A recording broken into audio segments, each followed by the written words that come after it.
आज की दुनिया में अगर किसी एक इंसान को रियल लाइफ आयरन मैन कहा जाए तो वो है इलॉन मस्क।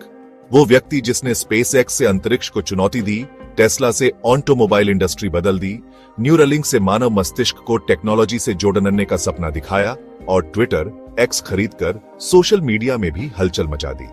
लेकिन यह सब इतना आसान नहीं था। एलन मस्क की जिंदगी संघर्ष, असफलता और मेहनत से भरी रही है। यह कहानी हमें सिखाती है कि अगर इरादा मजबूत हो तो असंभव भी संभव बन जाता है। बचपन और शुरुआती संघर्ष। एलन मस्क का जन्म 28 जून 1971 को दक्षिण अफ्रीका में हुआ।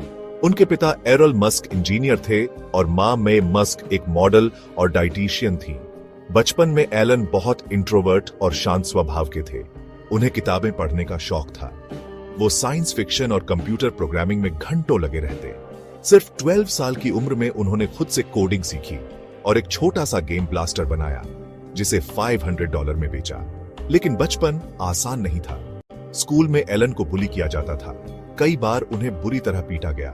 पारिवारिक माहौल भी तनावपूर्ण था। इन मुश्किलों ने ही एलन को और मजबूत बना दिया। पढ़ाई और नया सफर। एलन मस्क को हमेशा लगता था कि उनका असली सपना दक्षिण अफ्रीका में पूरा नहीं हो सकता।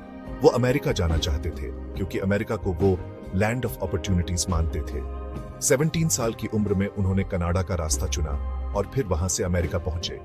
उन्होंने यूनिवर्सिटी ऑफ पेंसिल्वेनिया से भौतिकी, फिजिक्स और अर्थशास्त्र, इकोनॉमिक्स की पढ़ाई की। इसी दौरान उन्होंने सोचा कि उन्हें कुछ ऐसा करना है जो इंसानियत को आगे बढ़ा सके। Zip2 कंपनी पहली सफलता और धोखा। 1995 में एलन ने अपने भाई किम्बल मस्क के साथ मिलकर Zip2 नाम की कंपनी शुरू की। यह कंपनी अखबारों को ऑनलाइन मैप और बिजनेस डायरेक्टरी उपलब्ध कराती थी। कंपनी धीरे धीरे ग्रो करने लगी।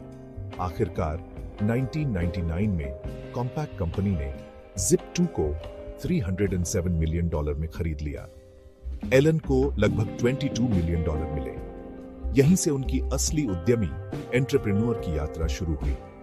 X.com और पेपैल दुनिया बदलने की शुरुआत। Zip2 बेचने के बाद एलन ने सोचा कि इंटरनेट बैंकिंग का भविष्य बहुत बड़ा है। उन्होंने 1999 में X.com नाम की कंपनी शुरू की जो बाद में पेपैल बनी। शुरुआत में लोगों को ऑनलाइन पैसे भेजने का आइडिया अजीब लगता था, लेकिन पेपैल तेजी से लोकप्रिय हुआ।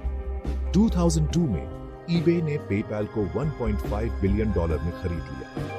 एलन को इस डील से लगभग $165 मिलियन मिले, लेकिन यहां भी उन्हें धोखा मिला। पेपैल से उन्हें उनके ही बोर्ड ने सीईओ की कुर्सी से हटा दिया। स्पेसएक्स सबसे बड़ा सपना और सबसे बड़ी असफलताएं।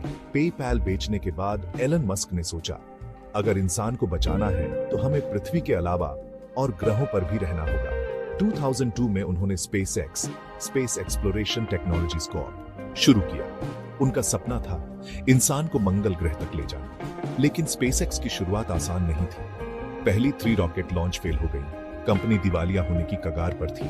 एलन के पास पैसे भी लगभग खत्म हो गए। लोग मजाक उड़ाने लगे, ये पागल है, प्राइवेट कंपनी से अंतरिक्ष में जाने की बात करता है। लेकिन चौथी कोशिश में फाल्कन 1 रॉकेट सफल रहा। फिर नासा ने स्पेसएक्स के साथ कॉन्ट्रैक्ट किया और कंपनी बच गई। आज स्पेसएक्स दुनिया की सबसे सफल अंतरिक्ष कंपनी है। फाल्कन 9 और फाल्कन हेवी दुनिया के सबसे एडवांस रॉकेट हैं। स्टारशिप प्रोजेक्ट इंसान को मंगल ग्रह तक ले जाने की तैयारी है। टेस्ला मोटर्स ऑटोमोबाइल इंडस्ट्री में क्रांति। 2003 में एलन मस्क ने टेस्ला मोटर्स में निवेश किया। उनका सपना था पूरी दुनिया को इलेक्ट्रिक कार्स की ओर ले जाना। शुरुआत में टेस्ला पर भी लोग हंसते थे। बिजली से कारें कभी पेट्रोल वाली कारों की जगह नहीं ले सकती। लेकिन आज टेस्ला इलेक्ट्रिक व्हीकल्स का ग्लोबल लीडर है। Tesla model S, model 3, model X, model Y ने बाजार बदल दिया। टेस्ला की मार्केट वैल्यू $1 ट्रिलियन तक पहुंच गई। इनोवेशन और बड़े जोखिम ने यह संभव बनाया। न्यूरालिंक, सोलर सिटी और the Boring Company. Elon Musk ने सिर्फ स्पेसएक्स और टेस्ला तक खुद को सीमित नहीं रखा। न्यूरालिंक इंसानी दिमाग को कंप्यूटर से जोड़ने की टेक्नोलॉजी पर काम। सोलर सिटी सोलर एनर्जी को बढ़ावा देने के लिए। द बोरिंग कंपनी ट्रैफिक कम करने के लिए अंडरग्राउंड टनल बनाने का project.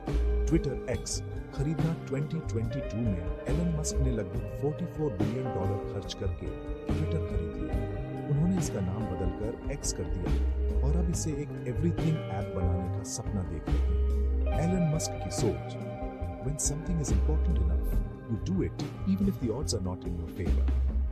Failure is an option here. If things are not failing, you are not innovating enough. ये कहानी हमें सिखाती है कि अगर इरादा मजबूत हो तो असंभव भी संभव बन जाता है।